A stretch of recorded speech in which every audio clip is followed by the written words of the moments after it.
You ever wonder when it's time to stop living up here and start living down here?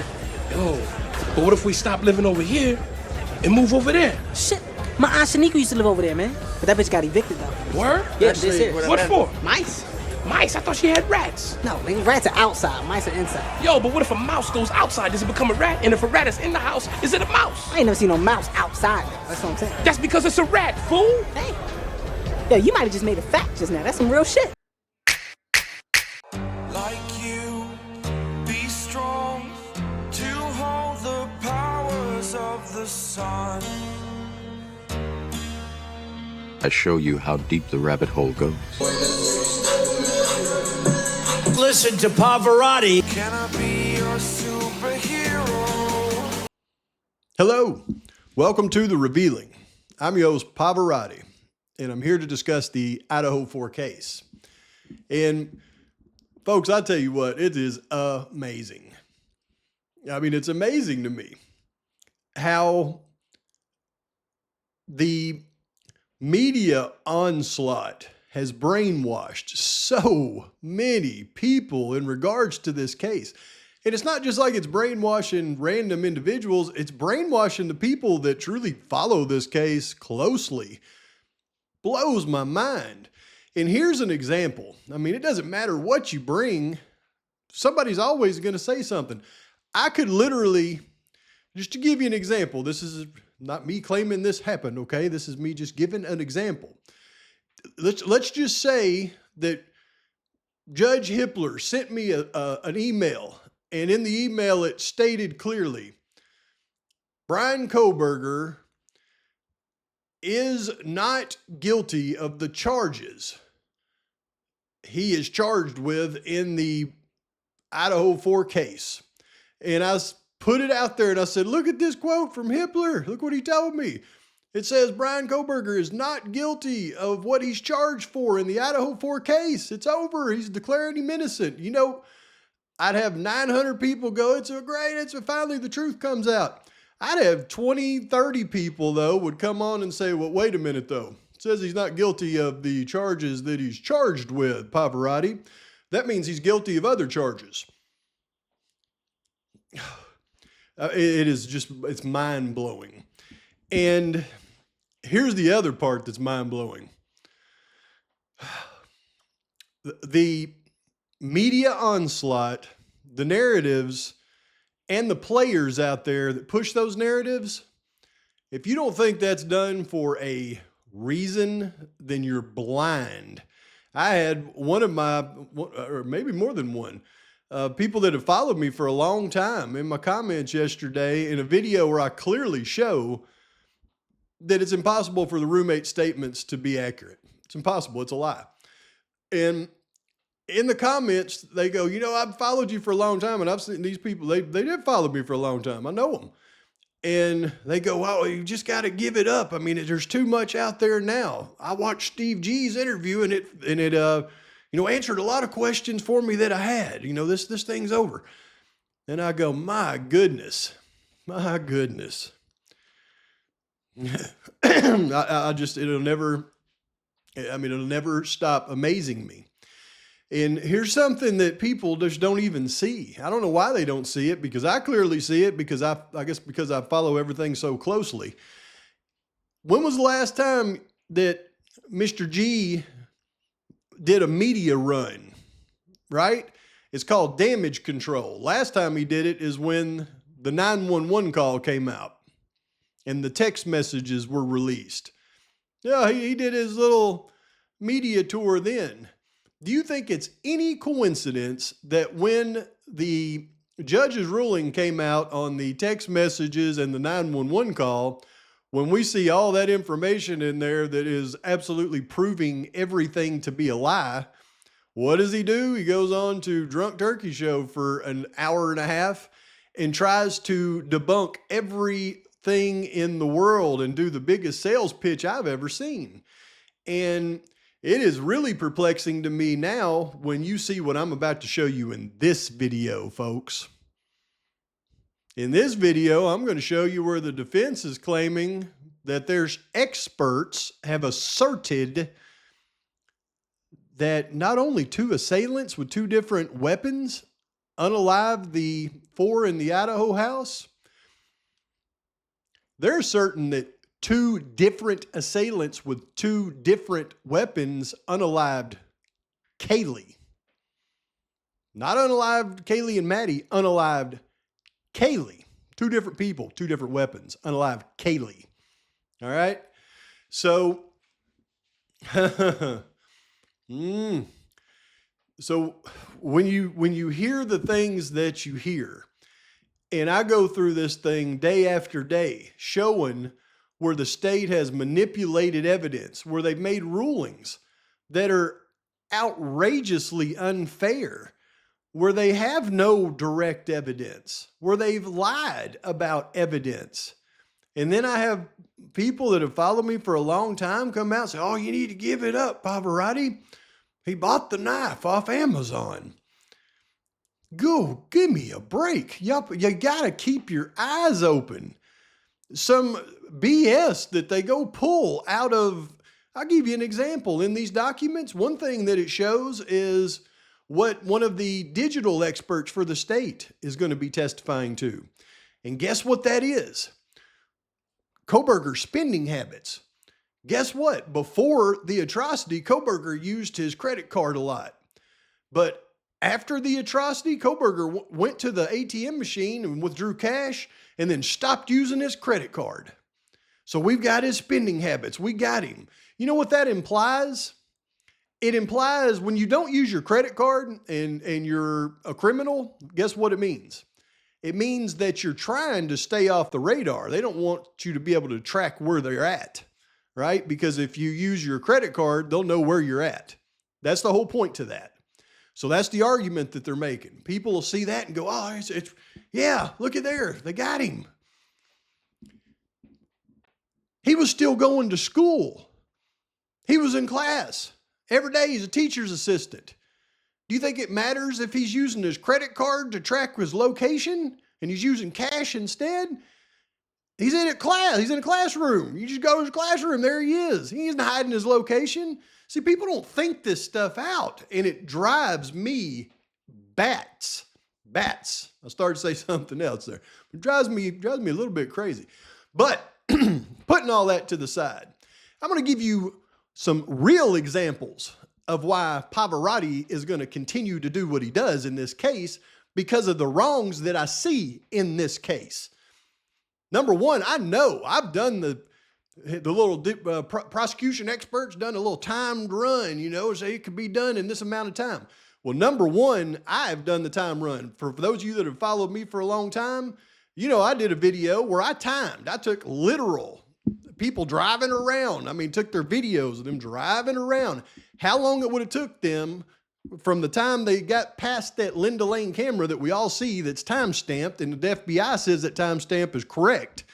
And I took timed runs of people actually driving on video to how long it would take from that spot to where the vehicle parked, how long it would take somebody to walk to the back door, how long it would take somebody to actually be in that house, how long it would take them to go back out to the vehicle and then make it all the way around to where they're caught on camera. And guess what? It was less than 8 minutes. And nobody's going to tell me that Brian Kohberger can go into that house that he's never been in before. And even if you said, well, he went into other times, he's not going to go in that house at night, go in undetected, go upstairs, unalive 2 people in a room that he wouldn't have known those 2 people were in because they both weren't supposed to be in there. And then go downstairs across the house because Ethan and Xana were in their bedroom now. Wasn't no, he caught Xana in the kitchen and all this kind of stuff. Ethan and Xana were attacked at the same time in Xana's bedroom. So don't tell me this was some kind of, they ran into Kohberger's stuff. They were attacked at the same time in the same bedroom. That was a targeted attack. That's why law enforcement said it's a targeted attack. So he's going to go downstairs, go all the way to their bedroom, attack them both at the same time after he attacked Kaylee upstairs at the same time with 2 different weapons. And then clean up, and then leave the house, change his clothes, do all that inside of less than 8 minutes. Give me a break. And y'all sit there and wonder why I keep on going. I wonder why You're so easily brainwashed out there by the masses. Open your freaking eyes. But putting that to the side, we're going to get into that in this one because I'm going to bust into this expert testimony. I'm going to give you an example of Judge Hippler ruling completely against the law, number one. And then we're going to get into the expert testimony that clearly lines out what the defense experts have asserted. And we'll talk about that word asserted as well. You ready? Let's do it. Let's jump right into it. Okay, so here we go. Order on defendant's motion in limine regarding the vague and undisclosed expert testimony. Let's look at the introduction here. What does old Judge Hippler have to say? Defendant moves to limit or exclude several different experts disclosed by the state on grounds that their disclosures are deficient in some regard. So what does the defendant want to do? Simply limit, in some cases exclude, testimony because their disclosures are deficient. Their disclosures are deficient. The state responds that it has complied with all discovery obligations and its disclosures are sufficient. Let's decide if that's true as we go through this. And it adds several of defendant's challenges are fodder for cross-examination, not exclusion. You hear the judge use this term a lot, fodder for cross-examination, not exclusion. So what does it really mean to be fodder for cross-examination? All right, so we hear Judge Hippler, instead of ruling like the law states he should rule, a lot of times he just uses that term, fodder for cross-examination. And in legal context, it means material or information that can be used to question or challenge a witness's testimony during cross-examination. It's essentially ammunition for an opposing lawyer to try and undermine the credibility or accuracy of a witness's statements. So instead of just doing what the defense asks a lot, which is showing where it's ludicrous and asking them to limit their ability to say it, instead the judge opts for the defense to have to go through this entire process of cross-examination to undermine the credibility and accuracy of that witness's statements. So the judge wants to limit the this trial, yet he's, every time you see him say fodder for cross-examination, all he's doing is adding minutes to the trial because it's going to take a long time to undermine the credibility or accuracy of a witness's statements on a witness stand. And elaboration, cross-examination. This is the process of questioning the witness during a trial to test their honesty, accuracy, and any biases they may have. Fodder. In this context, fodder refers to anything that can be used to challenge or impeach the witness's testimony. This could include inconsistencies in their statements, prior bad acts, if relevant to the witness's credibility, lack of qualifications or expertise, especially for expert witnesses, prior statements or documents that contradict their current testimony. And then what is the purpose of it? The goal of using fodder during cross-examination is to show the jury the witness is unreliable or has a motive to lie, weaken the strength of the opposing party's case, and highlight inconsistencies or flaws in the witness testimony. So now we know what the judge means every time we hear him say fodder for cross-examination. And I like to do this because I don't like anybody to be left behind when we discuss these terms. And I want to make sure that I clearly understand them as well. And that's why you've heard me use this term quite a bit here lately, impeach. Well, I don't want anybody to be confused when they hear me use this word or they hear it come up in any kind of court documents. So impeach, excuse me, impeaching a witness. This occurs in court proceedings and refers to the process of challenging the credibility of a witness. It involves presenting evidence or asking questions that contradict their testimony, reveal bias, inconsistencies, or falsehoods. This can be done by showing the witness has made contradictory statements or presenting evidence that contradicts their claim. So when you hear me say that these roommates were going to be impeached, as well as many other people in this case, this is what it means. The court finds no basis to exclude or limit the disclosed expert testimony at this time, but if defendant believes an expert is testifying at trial outside the scope of his or her disclosure, he may object at that time and the court will consider it. Yeah, thank you, Judge. Let's see if this ruling that you just did meets with the law, Mr. Smarty Pants Judge, because you're that smart, right? And I'm going to use this as an example because it says analysis. This is the judge wrote this, analysis, Hippler analysis. And this is not an analysis though. This right here is the law, Rule 16b-7. And it requires the state to provide upon written request of the defendant, which he did. He provided written request. He, filed motions in limine, a written summary or report of any testimony that the state intends to introduce at trial that qualifies as expert witness testimony. Remember this expert witness testimony.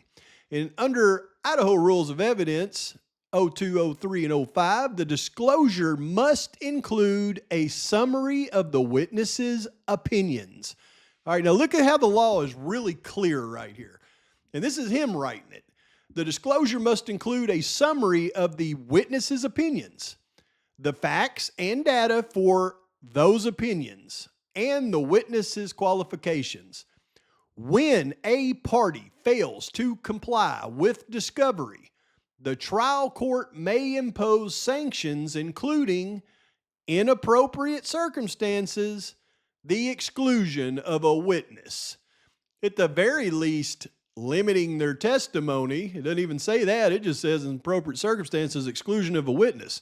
So the law, 16b-7, requires that an expert witness's testimony, the disclosure must include a summary of the witness's opinions, the facts and data for those opinions. Let's see if the judge ruled, just in this first one on Miss Jenny Ayers here, did he rule based on the law? Did you do it, Hippler? So Jenny Ayers is a forensic scientist with the Idaho State Police Forensic Services who works in evidence collecting and crime scene processing. She is disclosed to testify in the state's case in chief about crime scene processing generally, including collecting DNA, blood stains, latent fingerprints, hair and fibers, and shoe impressions. You can bet this is the one they want her for. She will explain what DNA is. She's also going to testify to her work in this case detailed in Lab Report 25 and supporting field notes. That report discusses ISP's processing of defendant's Pullman apartment and Washington State University office, which included photographing and collecting evidence.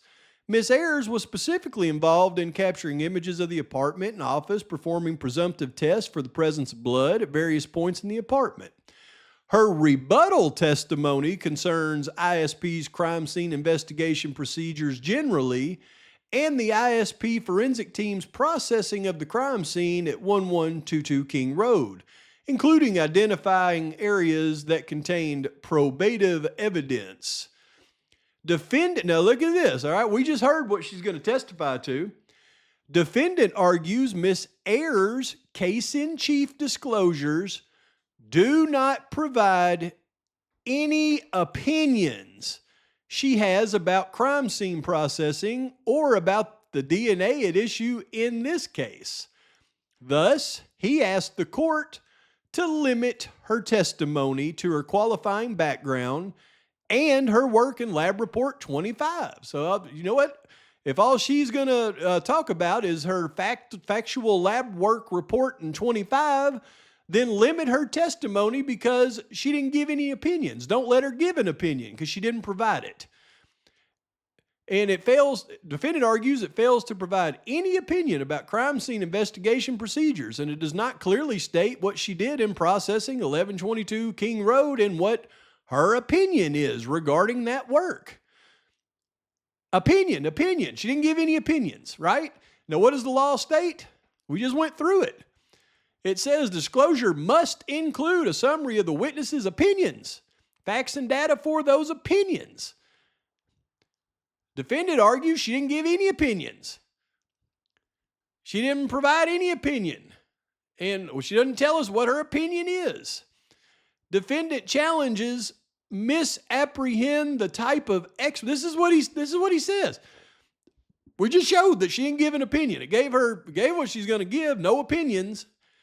The defendant says she didn't give any opinions. He wants her testimony limited to not being able to give opinions because she did not freaking disclose any.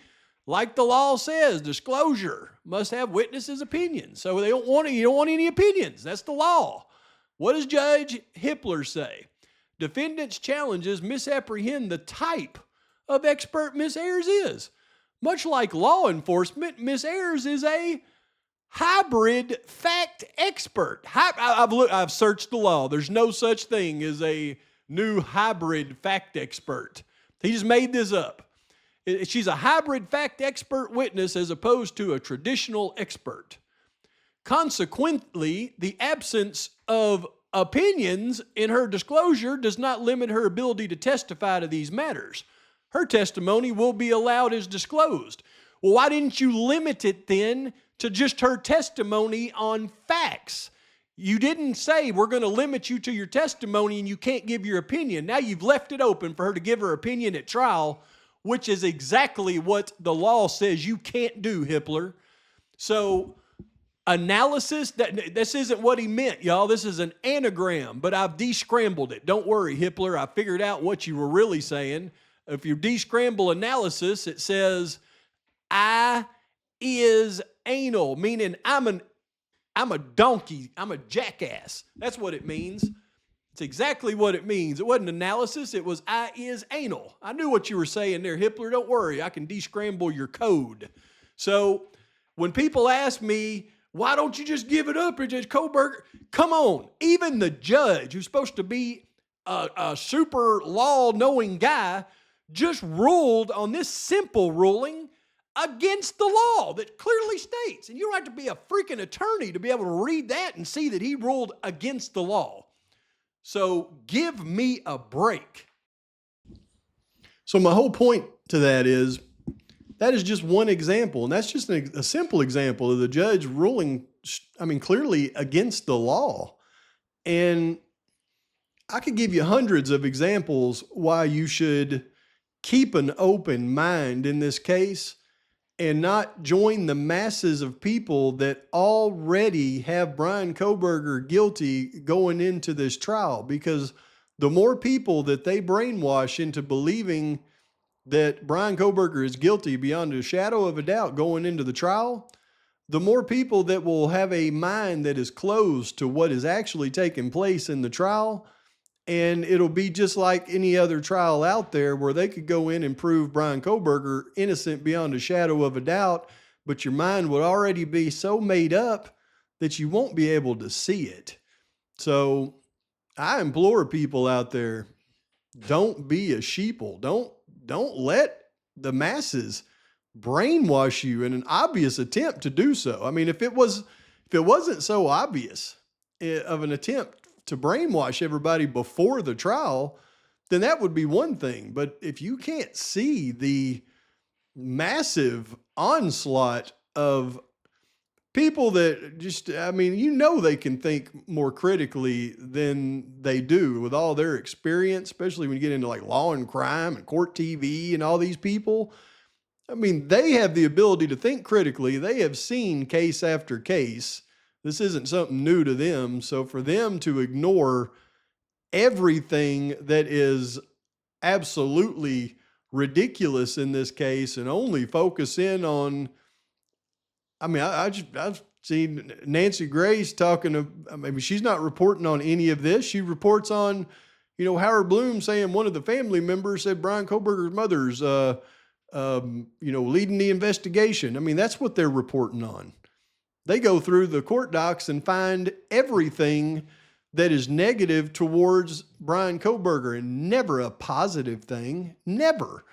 So you want to tell me I should give it up when I'm going through and I'm pointing out all of the positive things for the defense because hardly anybody else out there is doing it? Go look in the mirror, check yourself. Check yourself. Keep an open mind. Don't fall to the masses. Now we're going to get into some real stuff in this one, folks. Let's do it. Okay, so now we're going to get down here to prosecution expert Darren Gilbertson. And I'm not going to talk much about the argument in this one. We've already covered that. We're just going to talk about what's actually said. And it says, defendant disclosed expert opinions from Brent Turvey that more than one assailant was necessary to accomplish the crime in the time frame alleged. Specifically, he asserts that there is direct and indirect evidence that attempts were made by the suspect to clean up the crime scene after the unalivings. So when he says there is direct evidence, that means that there is direct evidence. I mean, like this direct evidence, it proves it. When he says there's indirect evidence, it implies it. So this is kind of huge when he says there is direct evidence that attempts were made by the suspect to clean up the crime scene after the unalivings, which would have taken far longer than the time interval alleged by the state. So for those of you out there that tried to question my video yesterday saying Kohberger could walk through the kitchen, out the slider 60 feet through the woods, up a dang near straight up incline, open his car door, get in, start his car, drive all the way to the end of the road, make a left, drive all the way to the end of Queen Road in 27 seconds. Give me a break. Now add the fact that they're cleaning the crime scene. Come on now. But here's what's important. I mean, this isn't just a defense expert, saying, this could have happened.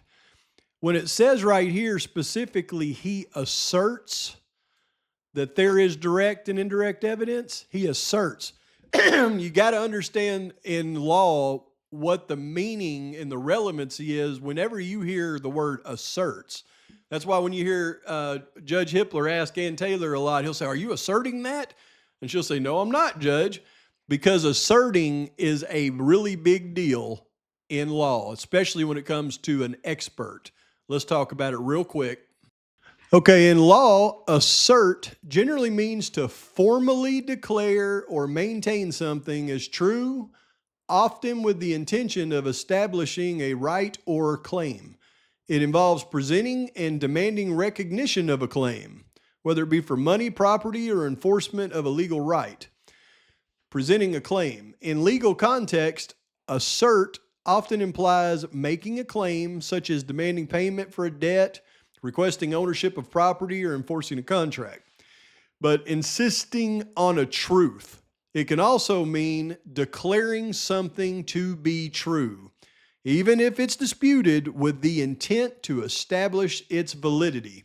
So when an expert claims that, or when an expert makes the declaration that they're asserting something, it means they're declaring it to be true, even if it's disputed, with the intent to establish its validity. An example, asserting a claim in court, asserting a right to due process, or asserting ownership of property are all examples of the legal use of assert. So that's an actual assertion that whenever an expert is making it, they're declaring. So just think of when they say assert as a declaration of something to be true.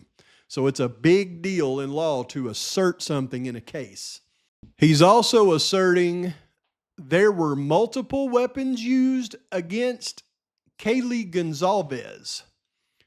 Now look, the way this states, some people will read, this is how I get so frustrated when I see other people go through and read these docs, because they'll say, there were multiple weapons used against Kaylee Gonzalez, and Xana and Ethan appeared to have been attacked at the same time. Oh, look, there's multiple weapons used against Xana Xana and Ethan, but they don't look at how this stuff is written out. It blows my mind. But look, this is a statement right here, separate, because once you get to the and, that's a separate statement. There were multiple weapons used against Kaylee Gonzalez. There were multiple weapons used against Kaylee Gonzalez. So Kaylee was not unalived by Brian Koberger with a K-bar knife. There was multiple weapons used against Kaylee Gonzalez. An expert asserted this. And Xana and Ethan appeared to have been attacked at the same time. Now, you cannot be two places at once. So the defense expert has stating there were multiple weapons used against Kaylee Gonzalez, and Xana and Ethan appeared to have been attacked at the same time. Now, how would you determine if they're attacked at the same time? One of the things that you would have to determine if they're attacked at the same time is they were attacked with different weapons. Because you wouldn't attack somebody at the same time with the same weapon. Think about that one for just a minute and let it sink in. You cannot attack somebody at the same time as they're claiming with the same weapon. You have to think about that because a lot of people will not be able to grasp that concept. So they're saying multiple weapons were used against Kaylee and different weapons were used against Xana and Ethan, and they were used at the same time. So this is a defense expert asserting this, and it doesn't say it in this, but in another document, I'll have to find it for you. It talks about how the defense has its own pathologist that will testify to the same thing. So for those of you out there that says, well, let's put the pathologist on stand. Well, the state's pathologist is going to get on stand and testify to what the state wants them to, but the defense has their own pathologist that's going to testify to the truth.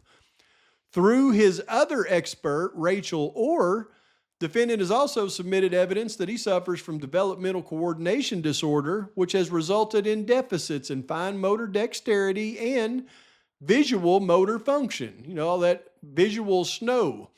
His attorneys have argued in other motions that these deficits render it not possible for Mr. Koberger to have acted with the speed and coordination required to commit the crimes in the time frame alleged by the state. However, this has not been disclosed as an opinion of any of the defendant's experts. What's interesting is this is not the state's argument. This is Judge Hippler taking one of Brian Koberger's attorneys or experts' other arguments, and he's incorporating this into his decision. So he's making the argument really for the state in his opinion. It's kind of perplexing to me, not really. But in rebuttal, the state disclosed Detective Darren Gilbertson, a lead investigator for the Idaho State Police in this case.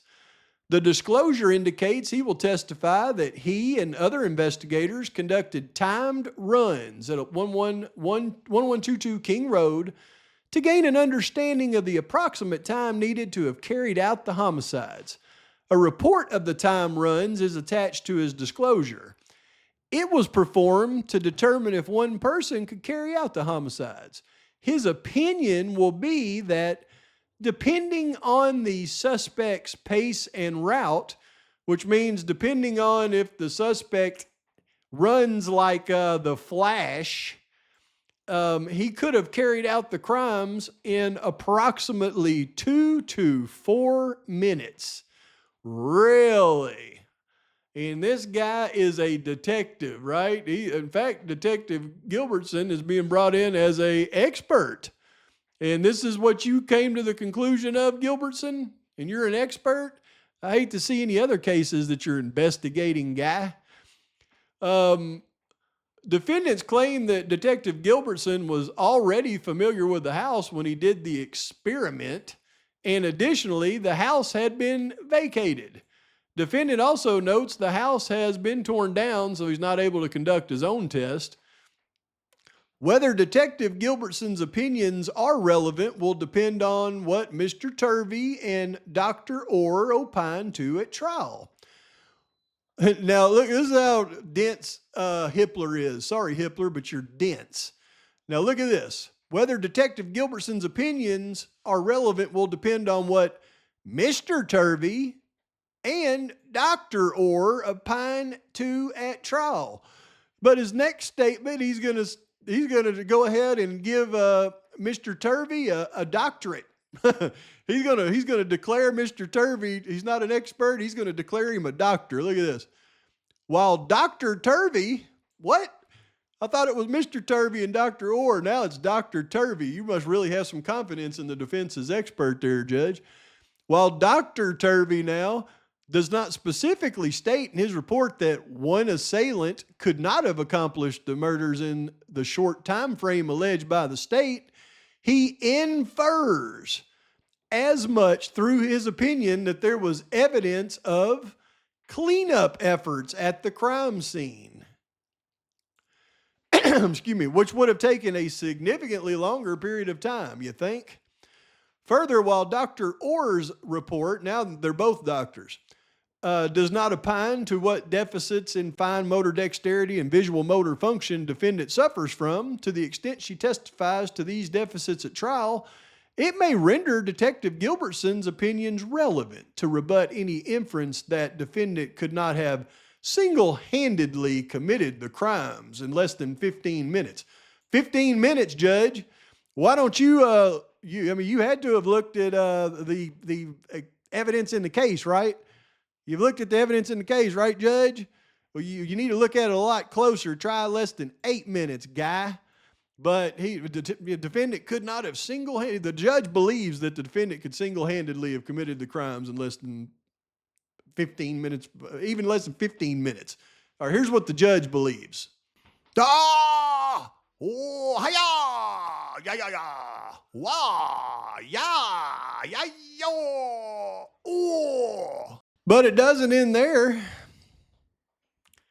Further, given Detective Gilbertson's role as the lead detective for ISP in the investigation, he is well qualified to offer his opinion and suspected movements throughout a crime scene. In addition, there does not appear to be a disclosure violation due to the lack of underlying data.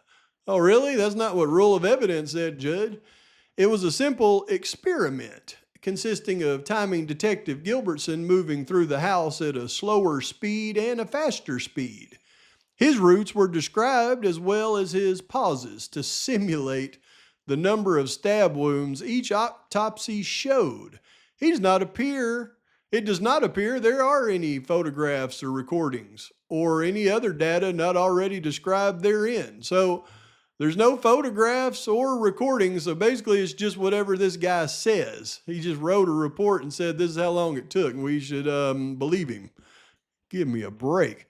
The state represents that there were no structural changes to the house when Detective Gilbertson performed his experiments. The fact that it was vacated or that Detective Gilbertson was familiar with the home, which would presumably allow him to conduct a faster timed run, you think, is fodder for cross-examination. Wow, Judge, you love that, don't you? Not exclusion. The state further notes that defendant stipulated to the house being torn down after Detective Gilbertson's report was disclosed. Thus, any concern of prejudice in this regard is his own doing. They should have never let that house get torn down. The judge is right. And you know that was from pressure from the university on Ann Taylor. And you know Ann Taylor's a graduate of that university, so she, I guarantee you, fell to that pressure and it will hurt them. But let's move forward because it doesn't stop there. We have to go down to different experts to get just a little bit more. What about Gary Dawson, right? Dr. Gary Dawson. He was the one that's talking about the degree of impairment to Maddie because of all she had to drink. But what is the judge right here? Defendant seeks to strike testimony on grounds that it's improper rebuttal. The state responds that the opinion rebuts defense expert Brent Turvey's, not Dr. Turvey here, just expert Brent Turvey. Brent Turvey's opinion that more than one assailant was necessary to accomplish the crime in the time frame alleged. Mr. Turvey has opined in his report that 2 assailants were involved in the unaliving, partially because he believes multiple weapons were used against Kaylee Gonzalez. Inferred in his opinion is that one person would not have had the time or ability to use multiple weapons in the time frame alleged when faced with 2 victims. You think, Judge, one person would not have had the time or the ability to use multiple weapons in the time frame alleged when faced with the 2 victims? And by the way, as he's walking out, like Steve G said, he had his knife wrapped in a towel. What about the other knife, right? I mean, when Dylan seen him, he should have had 2 knives, in his hand in his ninja uniform. And, with 2 knives in his hand, 3 feet from a witness, you would think Dylan would not be here, If Ms. Mogan was intoxicated to the point of being unable to fight back, however, it would be impossible for one suspect to incapacitate her and then use multiple weapons in attacking Ms. Gonzalez. This is the judge. This is what the judge says. This is the judge's opinion of the matter. If Miss Mogan was intoxicated to the point of being unable to fight back, however, it would be possible for one suspect to incapacitate her and then use multiple weapons in attacking Miss Gonzalez. So now the ninja is going to run in, incapacitate Maddie, and then whip out 2 knives and attack Kaylee, all in silence, because Dylan right below her, 3 feet, didn't hear anything. And then he walks down and stares at her. And people want us to believe that the state, everything's on the up and up with the state. Are you freaking kidding me? So that is some bombshell news. The defense experts are asserting multiple perpetrators, cleaning up the crime scene, attacking victims with multiple weapons at the same time. And there's no way around it now because the defense's pathologist is going to testify to the same thing. So it's not like it's just the defense making up some stuff. These are experts. I mean, these are the people that they have as experts in this case are very credible.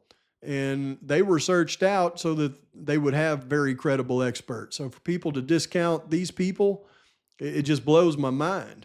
And it seems to me like that Hippler, no matter what kind of evidence he sees, I mean, he will, in his mind, figure out a way to overcome it, even if it's the most ridiculous thing you've ever seen. Ah! Oh, hi-ya! Ya-ya-ya! Wow! But I digress. Well, I've got another one I'm going to bring to you this evening. It'll be a Saturday night special. And I'm going back to that roommates with those text messages. Now, it's amazing to me. I mean, I couldn't get through the first paragraph of that document without making a video that, it was dang near 45 minutes. So I had to stop. But that document, as I was going through and doing that video, I was going, man, I wish I could just, do this whole thing so I could show people what I'm really trying to show them, because it's amazing to me. And what's bad is I went through that paragraph and I showed you that evidence. I mean, it wasn't the first time that I actually had dove into that evidence. And those that remember the video that I did on the roommates with the car coming from Linda Lane, matching it up with their text messages, would know that I already was very familiar with that. So when I got that from the judge about the statements that were made on those phone calls testified to by the grand jury, well, my mind was blown because those were my 2 missing puzzle pieces, was what was actually said between Dylan and Bethany on those 2 phone calls. Once I got those 2 statements from the judge, I didn't need to see anything else. I already knew it. So that was pretty easy for me to put together. People think I just go through and I look at stuff, go, okay, well, this is it. No, I've already gone through that stuff. I was waiting, anticipating, hoping. I thought I was going to have to wait till trial to see what they testified to figure out what was said on those 2 calls for 24 seconds and 41 seconds. But I didn't have to wait. That's why I got so excited, because the grand jury testimony provided it and the judge wrote it in there, and I got them now. But I mean, I'll probably, in this next video, I probably won't get, much more past a few more paragraphs because it's so much information. It's huge. It proves the 911 call was orchestrated. It proves it. It literally proves it.